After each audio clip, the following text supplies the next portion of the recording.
पदाधिकारी, माजी नगरसेवक, समस्त काँग्रेस कार्यकर्ता आणि महाविकास आघाडीचे कार्यकर्ता यांनी डॉक्टर बाबासाहेब आंबेडकर यांच्या पुतळ्याला माल्यार्पण करून पोलीस स्टेशन व तहसील कार्यालय येथे निवेदन देण्यात आले।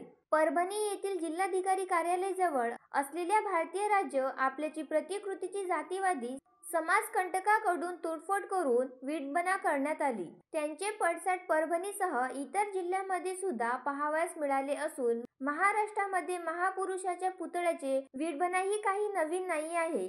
मात्र विटंबना करणाऱ्या व जातीवादी समाजकंटकांना जर का फासावर लटकवले असता किंवा देशद्रोहाचा गुन्हा दाखल केले असते तर होणाऱ्या विटंबना थांबल्या गेल्या असत्या। भारतीय संविधानाचे तोडफोड म्हणजे ही भारतीय संविधानाची एक प्रकारची केलेली निर्गुण हत्या।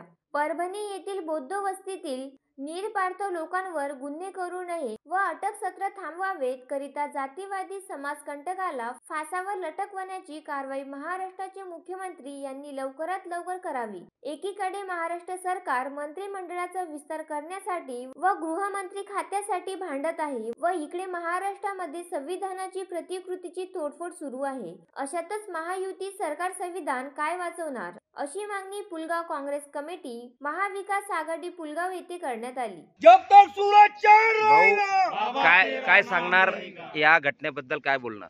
परभणीच्या घटनेबद्दल ज्या देशद्रोह्यांनी समाजकंटकांनी बाबासाहेबांच्या हाती संविधानाची पुस्तिका होती प्रतिमेच्या रूपामध्ये ती त्यांनी तोडफोड केली, त्या घटनेचा आम्ही निषेध काँग्रेस पक्षाच्या वतीने शहर महाविकास आघाडीच्या वतीने आम्ही निषेध करतो आणि इथल्या गृहमंत्री हा नालायक गृहमंत्री आहे यांनी याचा राजीनामा द्यावा।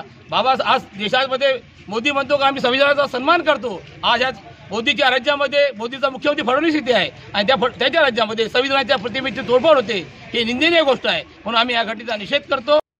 Santosh Deshmukh, the sting operation news, Wardha.